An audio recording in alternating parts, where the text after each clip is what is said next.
On the evening of November 2nd, 2020, 4 sharp bursts of gunfire tore through the narrow streets around Vienna's Stigmatization synagogue. Kujtim Fejlai, a 20-year-old Austrian North Macedonian dual national, moved between 6 locations across the city's first district, firing a semi-automatic rifle and a handgun into crowds enjoying one last night out before a nationwide COVID lockdown took effect at midnight. 4 people died within roughly 9 minutes. A 24-year-old student, a 45-year-old passerby, a young waitress, and a 4th victim identified only by initials under Austrian privacy law. 23 more were wounded, several critically. Armed police cornered Fejlai on Bauernmarkt Street outside a bar and shot him dead 9 minutes after his first rounds fired. Fejlai was not unknown to Austrian authorities. In April 2019, a court in Graz sentenced him to 22 months for attempting to travel to Syria to join Islamic State. He served roughly 8 months before an early, conditional release in December 2019, granted under a de-radicalization program that officials later admitted had stopped monitoring him closely enough once he was free. Months before the attack, Slovak intelligence services warned their Austrian counterparts that Fejlai had tried to buy ammunition across the border in Bratislava. That tip went unactioned inside Austria's domestic intelligence agency. 4 dead and 23 wounded in 9 minutes reshaped Austrian politics within days. Chancellor Sebastian Kurz's government, already governing on a platform linking immigration, integration, and internal security, treated the shooting not as an isolated act of terrorism, but as proof that the state's existing architecture against political Islam had to expand faster and further. Within a week, prosecutors authorized what became the largest coordinated police operation against Islamist financing networks in Austrian history. Within months, ministries were mapping mosques nationwide, closing others outright, and drafting new criminal categories built around ideology and symbolism rather than violence alone. None of it started from nothing. 5 years before Fejlai fired a single shot, Austria had already passed a law no other Western European country had attempted, one that quietly built the legal machinery that made everything that followed possible.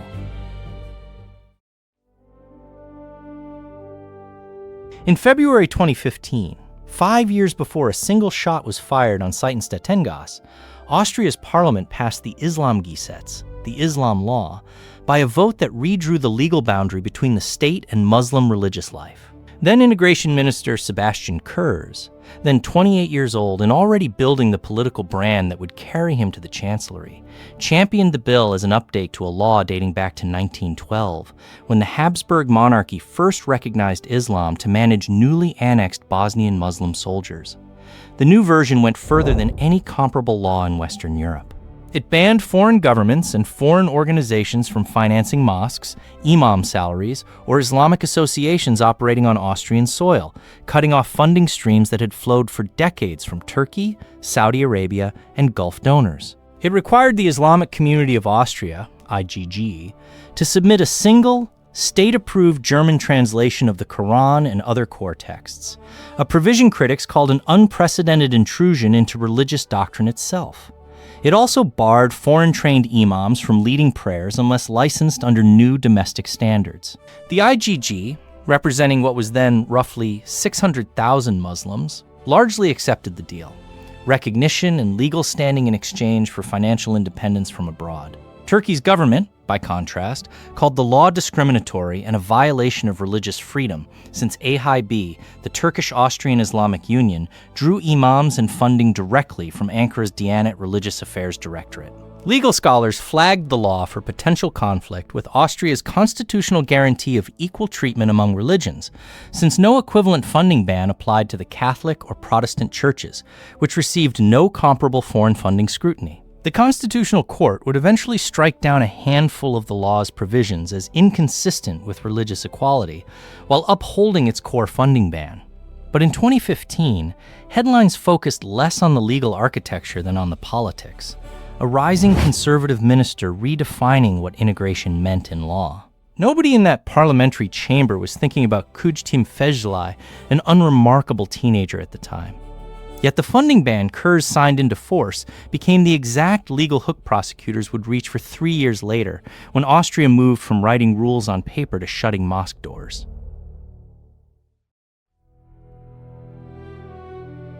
On June 8, 2018, Austrian authorities announced the closure of 7 mosques and the planned expulsion of up to 60 imams and their families, invoking the foreign funding ban written into the 2015 Islam law 3 years earlier. Chancellor Sebastian Kurz, now heading a coalition government with the far-right Freedom Party, stood beside Vice Chancellor Heinz Christian Strache to deliver the announcement personally, calling it a stand against what he termed political Islam operating under religious cover. 6 of the targeted mosques were linked to Ada Haib, the Turkish-Austrian Islamic Union, which drew imams and funding directly from Diyanet, Turkey's state religious affairs directorate. The 7th belonged to a Salafist-linked association investigated separately for foreign donations from the Gulf. The most politically explosive case centered on a mosque in Vienna's Favoriten district, run by an Ayatollah-linked cultural association, after photographs surfaced online in April 2018 showing children as young as 10 reenacting the World War I Battle of Gallipoli in military uniforms, mock rifles, and simulated combat wounds, staged for a community event 9 months earlier. The images triggered nationwide outrage, extensive press coverage, and calls from opposition politicians for exactly the kind of crackdown Kurz's government delivered weeks later. Turkey's foreign ministry condemned the closures as a hostile, discriminatory act driven by rising European Islamophobia and summoned Austria's ambassador in Ankara in protest. The Islamic Community of Austria, IGGE, publicly distanced itself from Adiaib's Gallipoli event while warning that mass expulsions of imams, some of whom had lived in Austria for years and had Austrian-born children, risked violating due process and family life protections under Austrian and European law. Legal challenges followed almost immediately, with several expulsion orders contested in administrative court on grounds that funding violations by an organization did not automatically justify removing an individual religious worker. Some expulsions were later overturned on appeal. The underlying mosque closures largely stood. The closures proved a single point. Austria was now willing to use its 2015 funding law as an operational weapon, not just a regulatory framework. What the government still lacked was a way to see the entire landscape of political Islam at once, which is exactly what Integration Minister Suzanne Raab set out to build 2 years later.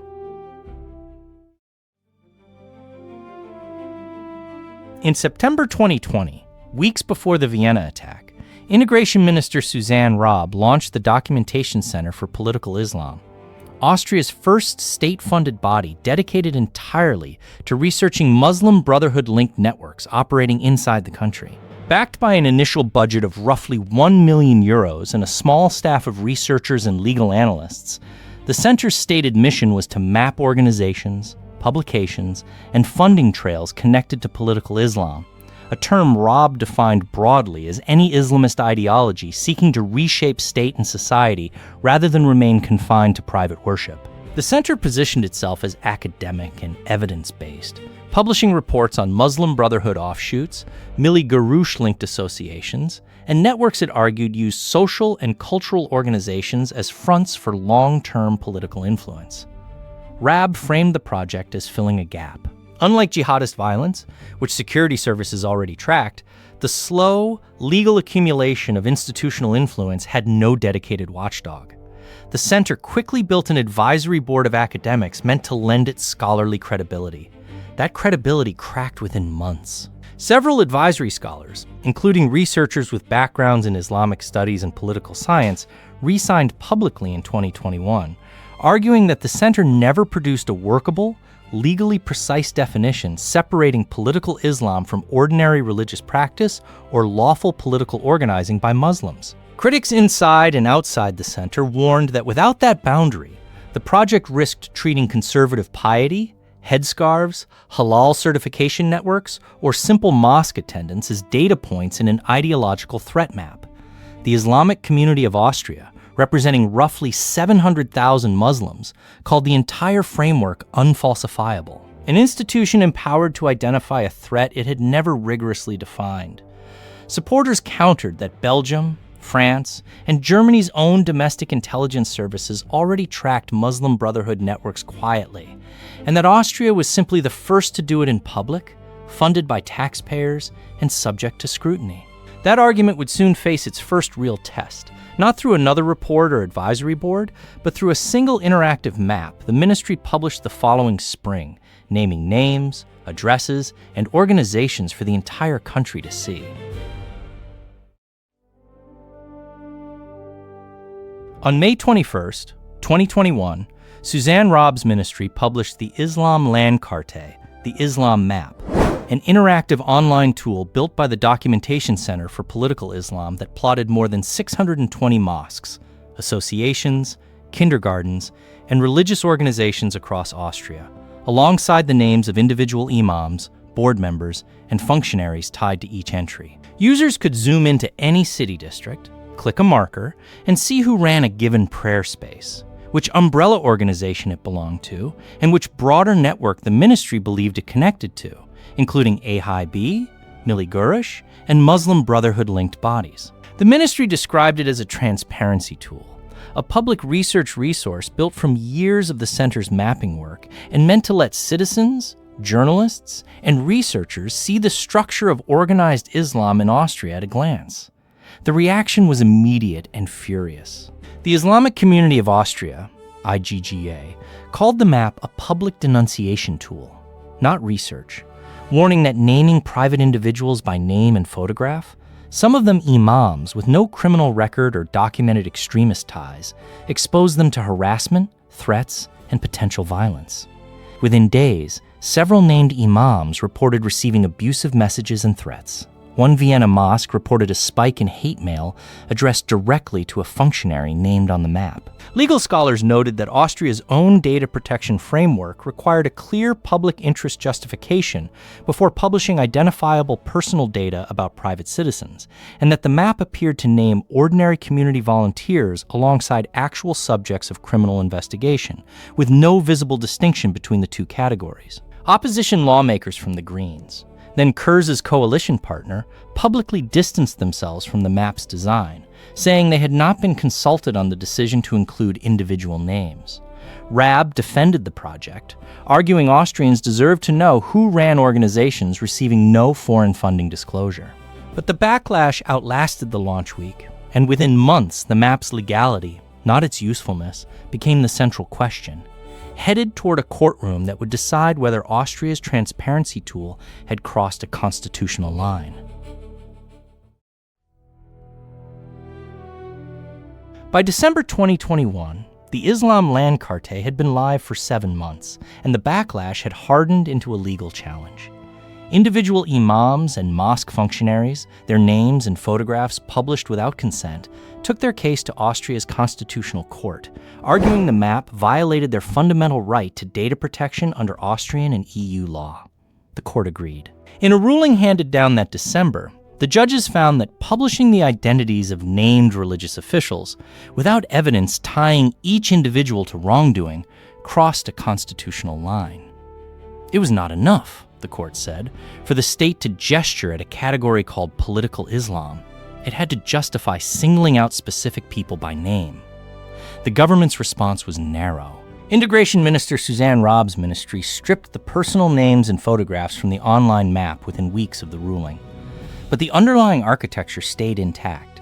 Hundreds of mosques, associations, and organizational entries remained searchable, still geolocated, still tagged with alleged ideological affiliations. Critics inside the Islamic Community of Austria called it a cosmetic fix, saying the individuals were anonymized, but the institutions, and by extension, the congregations who used them, stayed marked. The ruling exposed the core tension running through Austria's approach since 2015. The law targeted funding and structures, not beliefs, but the enforcement tools kept drifting toward identifying people. The Documentation Center for Political Islam, Raab's 2020 research body, had already lost several of its own advisory scholars over exactly this problem, the refusal or inability to draw a hard line between political ideology and ordinary religious practice. Now, a constitutional court had made the same complaint in a binding ruling. Vienna did not retreat from the broader campaign. If anything, the map's survival, minus the names, showed how much of the apparatus the courts were willing to let stand. And while the Islam Landkarte fight played out in courtrooms, a far more aggressive operation was already underway. 1 week after the November 2020 Vienna attack, Austrian police had launched their largest raid yet against alleged Muslim Brotherhood financing networks, a raid whose legal aftershocks were only beginning. On November 9th, 2020, exactly 1 week after Kujtim Fezulah's gun fell silent in central Vienna, roughly 930 police officers fanned out across Austria in coordinated raids on 70 properties in Vienna, Graz, Linz, and Salzburg. The operation had a name, Luxor. It was not a rushed response to the attack. Investigators had spent more than a year building a case around alleged financing networks tied to the Muslim Brotherhood, examining money flows between Austrian associations, mosques, and organizations abroad, and the timing let officials fold a years-long inquiry into the emotional aftermath of a terrorist shooting. Prosecutors targeted roughly 70 suspects, including academics, students, and current and former officials of Muslim community organizations on suspicion of financing a criminal organization and money laundering. Offices were searched, laptops and phones seized, bank records subpoenaed. But the promised prosecutions were slow to materialize. Years later, several targets of Operation Luxor still had not been formally charged, and defense lawyers argued the raids had functioned as public punishment without the due process of a conviction, chilling legitimate Muslim civic organizations that insisted they had no operational ties to Brotherhood networks abroad. The raids fed directly into a second legal tool. Austria's Symbolgesetz, the Symbols Law, had been written in 2014 to ban the outward display of Nazi and other far-right extremist emblems. In the years after Luxor, Parliament widened that same statute to criminalize the public display of Muslim Brotherhood and Hamas-linked symbols, folding organized political Islam into the same legal category as neo-Nazi iconography. A flag, a logo on a flyer, an insignia at a rally could now trigger prosecution under a law never designed with mosques in mind. Vienna framed Luxor and the widened Symbols Law as proof it was serious about dismantling networks, not just policing rhetoric. Critics called it evidence the state was stretching counter-extremism statutes to cover association and speech. Either way, Austria's approach did not stay contained within its own borders. Within weeks, French officials were watching Vienna's playbook closely, and by the end of 2020, they had begun writing a version of it into French law. Vienna's model did not stay a national curiosity. In December 2020, barely a month after Operation Luxor, France's Interior Ministry moved to dissolve the Collective Against Islamophobia in France, known as CCIF, accusing the anti-discrimination group of links to political Islam and of legitimizing what officials called a broader separatist project inside French Muslim communities. CCIF denied the charge and relocated its operations abroad, but the group's French chapter was gone within weeks, dissolved by decree rather than by a criminal conviction in a courtroom. Paris did not stop there. In August 2021, France enacted its own separatism law, the Loi confortant le respect de principes de la République, granting the state sweeping new authority to shut associations, revoke funding, and monitor foreign financing for religious organizations it judged incompatible with Republican values. The law echoed the structure of Austria's 2015 Islamgesetz almost exactly. Foreign money as the trigger, association dissolution as the penalty, and political Islam as a category defined more by suspicion than by statute. Germany moved more quietly. Rather than legislating a single new law, the country's domestic intelligence agencies, the Verfassungsschutz at federal and state level, expanded existing surveillance of Muslim Brotherhood-linked networks, treating the organization as a legitimate subject of security monitoring alongside far-right and far-left extremism. No mosque closures followed in Germany, but the intelligence architecture built around Austria's raids and France's dissolutions had a clear German counterpart taking shape behind closed doors, largely outside public view. Denmark went a different direction, borrowing Austria's transparency instinct rather than its enforcement tools. Danish lawmakers debating foreign funding disclosure rules cited the Islam Land Carte directly as a model for making religious financing visible to the public, even as Austria's own courts were still deciding how much of that map could legally survive intact. By 2022, 3 of Europe's largest democracies were building parallel versions of the same experiment: dissolve, monitor, disclose. What none of them had agreed on was the one question that mattered most, the question Austria itself had never settled. What, precisely, political Islam was, and where its boundaries sat against ordinary religious and political life. Ask Austrian officials whether the campaign worked, and they point to numbers. 7 mosques closed for foreign funding violations. Dozens of Turkish-funded imams denied residency renewals. Bank records seized and financing networks mapped under Operation Luxor. A symbols law wide enough to prosecute Muslim Brotherhood and Hamas insignia in public. To the Austrian People's Party and successive integration ministers from Sebastian Kurz to Suzanne Raab, each of those is a concrete enforcement action against a real legal violation, not a gesture against a religion. They argue that 7 years after the Islamgesetz, and nearly 6 years after the Vienna Attack, Austria has a documented, litigated, court-tested framework that no other European country can claim. The Islamic Community of Austria, IGG, the state-recognized body representing more than 700,000 Muslims, tells a different story. Its leadership has said publicly, and repeated in submissions to Austria's own constitutional court, that political Islam has never been legally defined in Austrian statute, not in the Islamgesetz, not in the Documentation Center's charter, not in the symbols law's expanded scope.